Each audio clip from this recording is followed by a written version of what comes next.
Muy buenas para todos mis queridos hermanos y hermanas, amigas. Que Dios me los bendiga a todos. Vamos a seguir con... Vendría a ser la tercera parte, sí, la tercera parte porque hubo una introducción, o sea, introducción, primera parte, segunda parte vendría a ser. Sobre el tema de la sanación física, pero lo voy a llevar por lo que es una unción de milagros, ¿verdad? Necesitamos una unción de milagros, y para que la unción de milagros exista no tiene que ver con un ayuno especial o con que Dios puso la mano en alguien específico, grandioso. Ya hubo alguien y existe ese alguien que es Jesucristo. Pero sí te voy a hablar de un texto bíblico, y le voy a meter unos testimonios no solo personales, sino que incluye a toda la iglesia, a toda la grey del Señor, de cosas maravillosas, de cosas con las que yo me he maravillado, que he visto, que he tocado, que he palpado, con mi propio ser. Y te lo quiero compartir, porque esto es lo que puede hacer Dios con tu vida, con la vida de cualquiera. No porque sea cualquiera, sino porque todos los hijos de Dios estamos llamados a hacer obras grandes de Dios. Ahora, para el mundo las obras grandes tienen que ver con número, cantidad.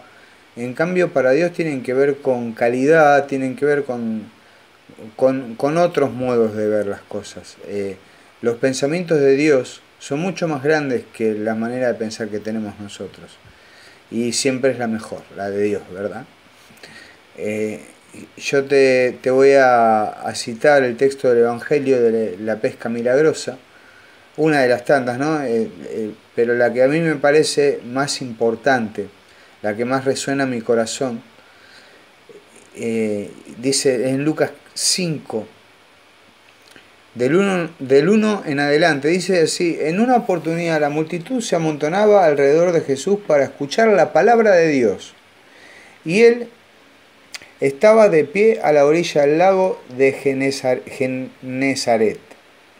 De allí vio dos barcas junto a la orilla del lago. Los pescadores habían bajado y estaban limpiando las redes. Repetí conmigo, quédate con esta palabra. Ellos ya estaban limpiando las redes. Jesús subió a una de las barcas, que era de Simón, y le pidió que se apartara un poco de la orilla. Después se sentó y enseñaba a la multitud desde la barca. Cuando terminó de hablar, dijo a Simón: navega mar adentro y echen las redes. Simón le respondió: Maestro, hemos trabajado la noche entera y no hemos sacado nada, pero si tú lo dices, echaré las redes. Así lo hicieron y sacaron tal cantidad de peces que las redes estaban a punto de romperse. Entonces hicieron señas a los compañeros de la otra barca para que fueran a ayudarlos. Ellos acudieron y llenaron tanto las dos barcas que casi se hundían. Al ver esto, Simón Pedro se echó a los pies de Jesús y le dijo: aléjate de mí, Señor, porque soy un pescador. El temor se había apoderado de él y de los que lo acompañaban, por la cantidad de peces que había recogido. Y lo mismo le pasaba a Santiago y a Juan, hijos de Zebedeo, compañeros de Simón. Bien, Jesús luego a lo último le dice: no temas, Simón, de ahora en más serás pescador de hombres. ¿Sí? Y abandonaron todo y lo siguieron. Yo quiero ubicarte en este contexto, primero, que acá Jesús no era muy conocido, si vamos a hablar desde lo que es, como que Simón, vamos a hablar que tiene un conocimiento de oídas, como diría Job, ¿sí? Yo te conocía de oídas, pero ahora puedo verte, dice, ¿no? En el último capítulo, en la última parte. Y es muy importante saber que antes, en el capítulo 4 hay diversas curaciones. Está la curación de la suegra de Pedro, que la cura de una fiebre. Eh, y así sucesivamente, y hasta que aparece el capítulo 5, donde Jesús los encuentra a ellos trabajando. Limpiar las redes para un pescador es una manera de frustración, porque no pescaron nada.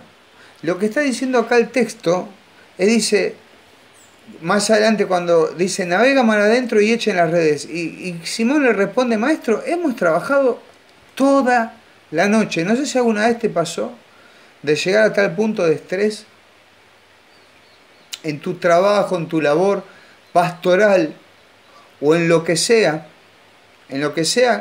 que tenga que ver para un beneficio personal o de los demás, sea un estudio, lo que sea. Y llega un momento que estás tan agotado, y de repente se te aparece un loco, como el Señor, que es el Salvador, pero en ese momento nadie tenía esa conciencia, no había un conocimiento de que Él era el Cristo, es el Cristo, pero en ese momento vamos a ponerle el era, si estamos hablando de la vida pública. Y el Señor, la gente escuchaba su palabra, las palabras de Jesús. O sea, ya había gente que lo escuchaba antes de que sus propios discípulos. Entonces acá hay como una mezcolanza de historias, pero muy ricas, muy ricas. Es muy rico este evangelio, es muy rico este texto en sí. Entonces quiero que vos te pongas en el lugar de esto, de maestro, vos diciéndole al Señor, toda la noche he trabajado, toda la noche, y no hubo fruto, no hubo peces, no coseché la tierra, no hubo ganado, no llego a fin de mes, no pasa nada. Mi parroquia no viene nadie, cada vez menos. La gente no quiere escuchar, la gente se va, entra, no sabe, la gente está llena de ansiedad, de miedos, de enfermedad. Lo estoy intentando, lo hago, trabajo. Y lo que a mí me sorprende es que el Señor le pide algo a alguien que ya está cansado. Hemos trabajado toda la noche.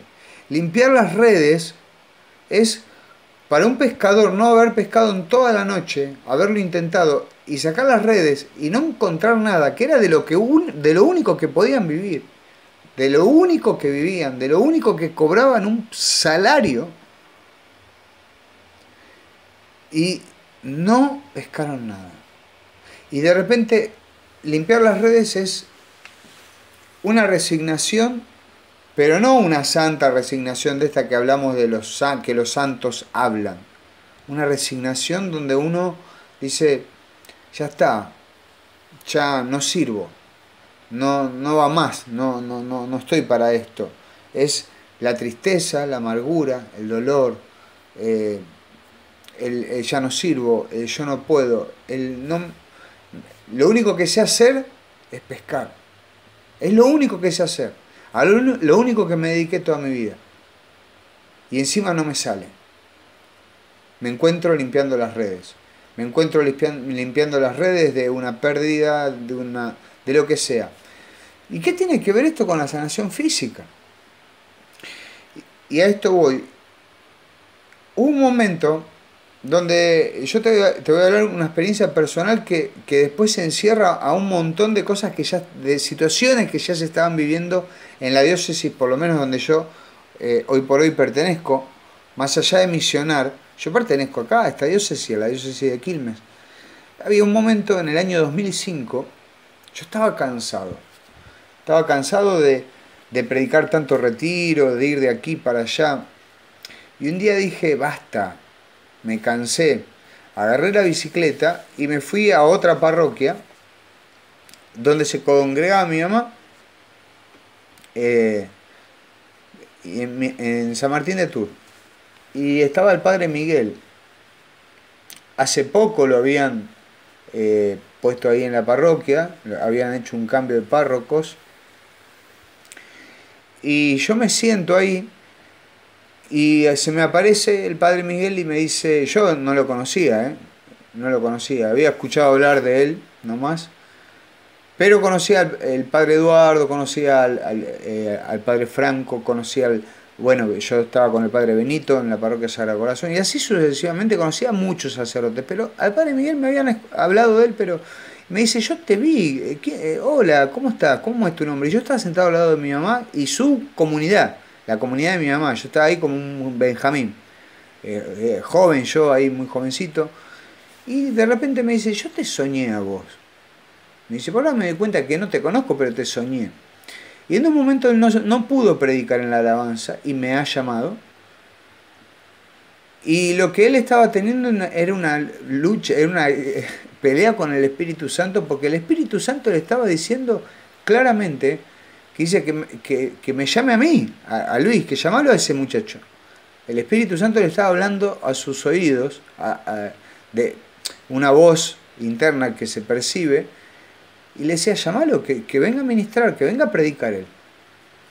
Yo nunca había ido a una alabanza en San Martín de Tours, era de las primeras que empezaban con este sacerdote. Y de repente me aparezco y el tipo me llama, y yo había ido ahí para descansar. Yo ya no quería estar en mi parroquia, por lo menos ese día, porque siempre tenía que hacer algo. Y me llama y bueno, y dice, mira, yo no sé quién sos ni qué haces. El Espíritu Santo me pide que te diga que ministres. Agarré el micrófono, dije 2 palabras y bajó una unción tremenda. No es un mérito personal, porque esto al poco tiempo cumplen 37 años de casado mis padres, y en el casamiento pasa algo parecido. Y en esa época, en toda la diócesis, todos los sacerdotes carismáticos se unían, hablaban, no solo los sacerdotes, los laicos también. Se había hecho Jóvenes con Visión. Yo había conocido a un tal sacerdote que me hice muy amigo, el padre Peter Sanders. Hemos trabajado juntos durante un tiempo, cuando él estuvo acá, en una cruzada. Hubieron varias cruzadas, pero una en específica donde estuve los 3 días con él, ministrando. Y yo veía que todos los sacerdotes que hacían algo carismático, siempre había... yo veía milagros de sanación física. Veía sanación física, algo específico, físico. Y hubo un momento en esa parroquia, en la segunda vez que estuve, que fui solamente a ver el casamiento de mis padres y me hicieron pasar al frente luego del casamiento a ministrar. Había un muchacho, el hijo de una señora, muy inocente el chico, él tenía un pequeño retraso madurativo que se le veía en el cuerpo, más que nada, porque él podía hablar bien, pero no podía abrir muy bien la boca, y tenía un pie más corto, una pierna más corta que la otra. Y yo había visto una vez a un pastor, a un predicador, que oraba a la gente que tenía problemas de huesos, problemas o una pierna más corta que otra. Pero había tanta presencia de Dios. Y no te estoy diciendo que tengo ese don de sanar gente físicamente hablando. Pero sí me habían profetizado varias veces que sí está el carisma de invocar al Espíritu y que baje. Que lo tenés vos también, todos lo tenemos. El tema es creerlo y ser atrevidos, ¿sí? Y en un momento me traen a este muchacho con la silla de ruedas y yo estaba muy asustado.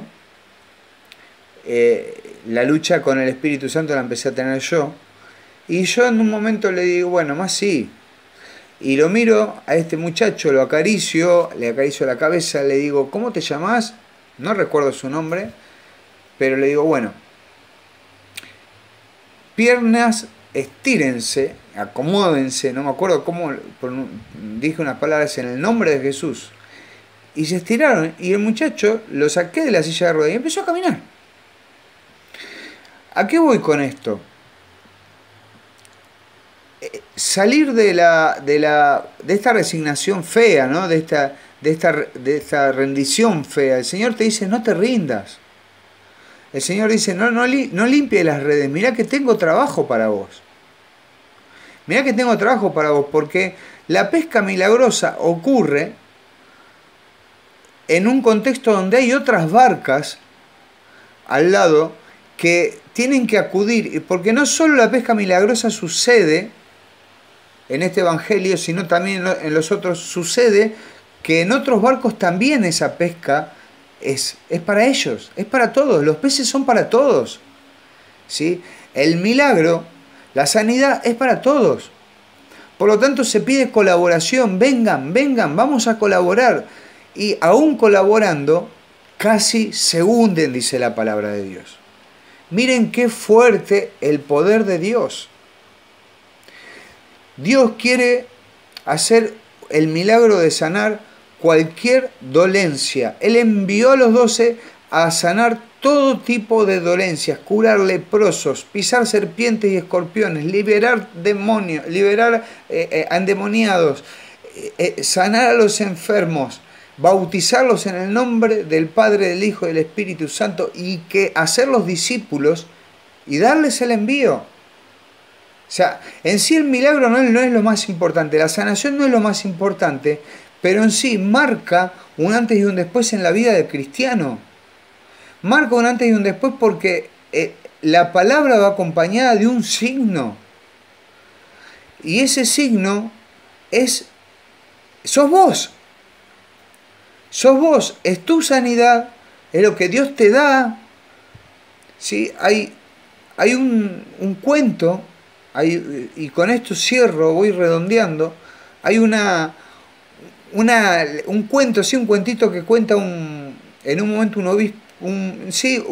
obispo ortodoxo, en una homilía junto a unos jesuitas, y es hermoso lo que te voy a decir, porque lo leí y me sorprendió. Dice que Jesús en su ascensión, cuando asciende al cielo, Él ve cuando se va alejando de este mundo y que ve a todo el mundo oscuro, pero algunas lucecitas. Y el ángel Gabriel, como siempre medio chismoso, que era a que siempre, a que le hacemos las oraciones, pero siempre está al lado del Señor para ayudarnos en nuestra labor también de la evangelización. Pero siempre chismoso, el Señor le dice, Señor, ¿vos qué estás viendo? ¿Vos ves lo mismo que yo? ¿Qué opinás? Dice, no, mira, esas llamitas, la oscuridad es lo opaco del mundo, pero las llamitas, esas llamitas que estás viendo, son mis discípulos en torno a mi madre. Ahora cuando lleguemos, te explico mejor, pero yo voy a enviar mi espíritu y van a ser bautizados y eso se va a transformar en un fuego que no va a parar de arder hasta que todo el mundo quede quemado en el Espíritu Santo. Y si eso no sucede, ¿qué otro plan? ¿Cuál es el siguiente plan? Dice, no tengo más planes. Y es eso lo que yo te vengo a anunciar, hermano. No hay otro plan. El plan es que vos vayas a evangelizar, que vos vayas a curar, que vos vayas a liberar. En el nombre de Jesús, más allá de cuál sea la enfermedad, pero unidos. Esto es unidos. O sea, yo te estoy hablando de un contexto, este mensaje que te estoy dando, de cosas que he vivido muy fuertes, muy lindas, muy preciosas, llenas de unción, llenas de poder. Fue en un momento de una gran unidad diocesana, una unidad espiritual diocesana. Yo me acuerdo que los sacerdotes se juntaban en la casa de la mamá del padre Eduardo Silio, que en paz descanse, a orar todos los viernes. No me acuerdo si eran todos los viernes, un viernes, pero yo me enteraba de todo porque, y no es de chusma, pero porque era amigo de los sacerdotes. Era amigo, y soy amigo de muchos, y me considero hijo espiritual Muchos ya partieron con el Padre, otros ya están en otra diócesis, y los que están, gloria a Dios por ellos. Pero bueno, son padres espirituales. Yo me considero apenas un Benjamín, pero somos todos sacerdotes por el bautismo. Todos tenemos el carisma de poder ir a tocar al que está enfermo, orar por él y que se sane en el nombre de Jesús. Por eso los milagros más fuertes son cuando nosotros convocamos, cuando nosotros pedimos ayuda, cuando nosotros hacemos las cosas juntos. Cuando nosotros somos dóciles al Espíritu a escuchar al punto de decir, me tengo que bajar yo de este altar y llamar a aquel loquito, como hizo el padre Miguel, porque me llamó y porque no, y bueno, capaz que se le trapaspeló algo al Señor allá en el cielo, se le trapaspeló algo, que me terminó llamando a mí. Claro, un pobre pibe que no sabe mucho. Pero a lo que voy es a esto, es que esto sale cuando la unción se derrama, dice la palabra de Dios. Qué alegría que los hermanos vivan unidos, dice el salmista, porque eso representa, y dice que el Señor, en donde hay alegría y donde está esa unidad, derrama el aceite por la barba de Aarón, que representa el sacerdocio, y cae esa llama y ese fuego sobre la unidad de los cristianos. Entonces que Dios te bendiga y te guarde, que te cubra con la sombra de sus alas, con su sangre poderosa, y predicar la unidad, que a partir de ahí estamos en la segunda parte donde Dios sana físicamente. ¿Para qué? Para abrir puertas y que se pueda predicar la palabra y que todos quedan, ¡wow! ¡Qué maravilloso! Y alaben tremendamente con su boca a Dios, al Dios viviente, manifestado en Jesucristo. Amén.